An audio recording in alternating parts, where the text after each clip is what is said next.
여러분, 혹시 요즘 이런 느낌 있으셨나요? 밖에선 아무렇지도 않았는데 집에만 들어오면 괜히 숨이 턱 막히는 느낌.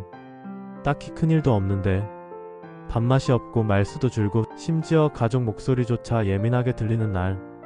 하루 종일 힘들게 일하고 돌아왔는데 편안함이 아니라 기분 나쁜 침묵이 먼저 맞이할 때, 그럴 때 우리 마음은 아주 작게 외칩니다. 여기 뭔가 이상한데?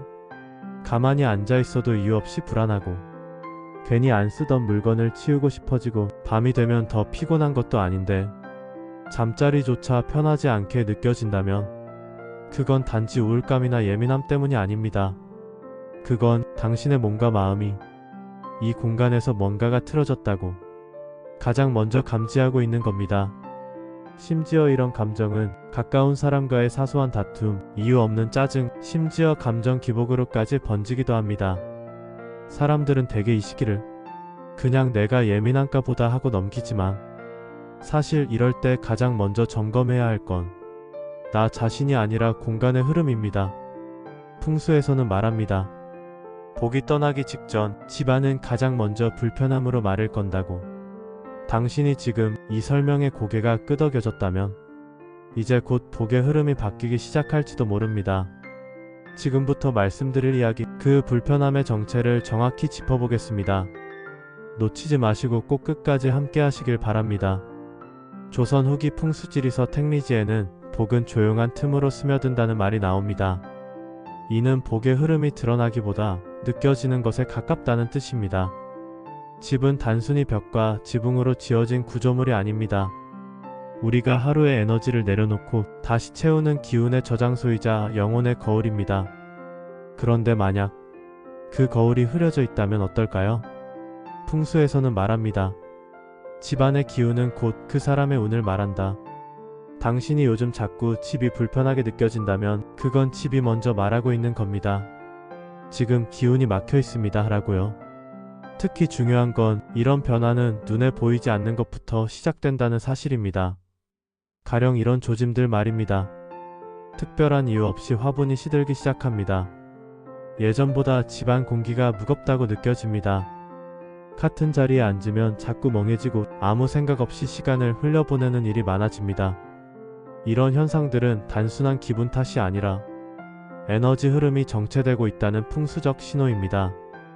우리는 종종 마음이 먼저 지쳤다고 생각하지만 서울대학교 환경심리학 연구에 따르면 정돈된 공간은 실제로 불안 수치를 낮추고 감정 조절 능력을 회복시킨다고 합니다. 풍수에서 말하는 기운 정비는 단지 전통의 개념만이 아니라 현대 과학과도 연결되는 원리인 셈입니다. 가장 조용히 가장 먼저 망가지는 건 방향입니다. 특히 우리가 매일 부딪히는 침대 머리 방향, 현관을 열고 들어온 순간 마주하는 첫 시선, 혹은 아무 생각 없이 앉는 소파의 위치까지, 이런 작은 방향의 틀어짐이 쌓이면 집 전체의 기운은 서서히 나를 지치게 만듭니다. 중요한 건 이것입니다. 공간의 흐름은 우연히 바뀌지 않습니다. 에너지의 불균형은 작은 변화에서 시작되고 그 사소한 어긋남이 어느새 우리의 감정, 행동, 결정까지 바꿔놓게 됩니다. 그래서 풍수는 언제나 이렇게 말합니다. 복이 들어오지 않는 이유는 복이 오고 싶어도 머물 자리가 없기 때문이다. 만약 지금 당신의 집 안에 오래 방치된 짐들, 막힌 창문, 쌓인 먼지, 그리고 방향조차 애매한 가구들이 있다면 그건 단순히 정리가 안 된 게 아니라 복이 들어올 자리를 잃어버렸다는 뜻입니다. 가장 먼저 움직여야 할 건 마음보다 집입니다. 마음이 힘들어지기 전에 집이 이미 신호를 보낸 것입니다. 이제 그 신호에 응답할 차례입니다. 다음부터는 그 응답을 어떻게 시작해야 할지 구체적인 방법을 알려드리겠습니다. 지금 이 순간 집이 괜히 불편하게 느껴진다면 단순히 인테리어의 문제가 아니라 기운의 조율이 필요하다는 신호입니다. 그래서 오늘은 방송에서 흔히 말하지 않는 풍수의 실전 팁을 3가지 알려드립니다.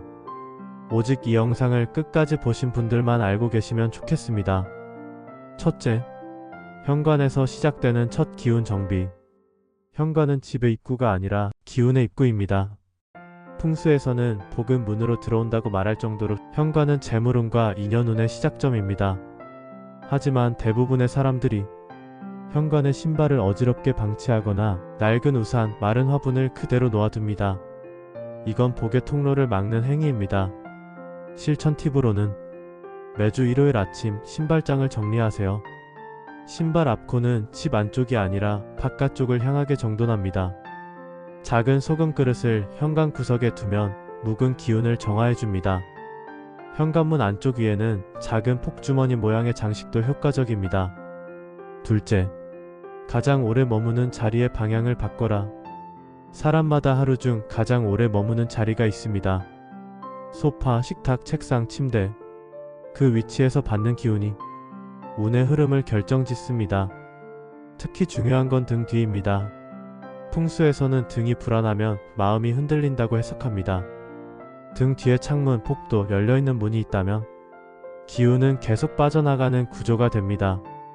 실천 팁으로는 등 뒤에 높은 가구나 단단한 벽이 오도록 위치를 조정해보세요.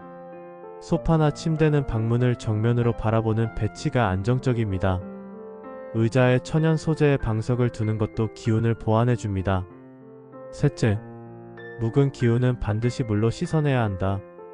풍수에서 물은 막힌 기운을 푸는 최고의 도구입니다. 사람도 공간도 시간이 쌓일수록 묵은 기운이 생기는데 이걸 억지로 버리거나 밀어낼 필요 없습니다. 깨끗한 물이 지나가면 자연스럽게 정화됩니다. 실천 팁으로는 일주일에 한 번 창문틀, 문틀, 코너 벽면을 물걸레로 닦아주세요. 손을 씻을 때는 단순히 물만 대는 것이 아니라 오늘도 내 기운을 씻는다는 의식적인 마음을 담아보세요. 욕실 문은 항상 닫고 물 흐름이 멈추지 않도록 배수구도 점검해두세요. 운은 눈에 보이지 않지만 공간을 따라 흐릅니다. 보이지 않는 운의 흐름을 바꾸고 싶다면 먼저 눈에 보이는 자리 하나를 바꾸는 것부터 시작해보시기 바랍니다. 사람의 기운도 복의 기운도 항상 요란하게 다가오지는 않습니다. 진짜 복은 삶이 잠잠해졌을 때 고요한 순간 속에서 문득 스며들 듯 찾아옵니다. 그래서 우리는 그 조용한 기운의 징조를 놓치지 않을 감각을 가져야 합니다. 몸이 먼저 피로해지거나 괜히 잠만 쏟아지거나 집에 있는 게 불편해질 때 그건 결코 작은 신호가 아닙니다.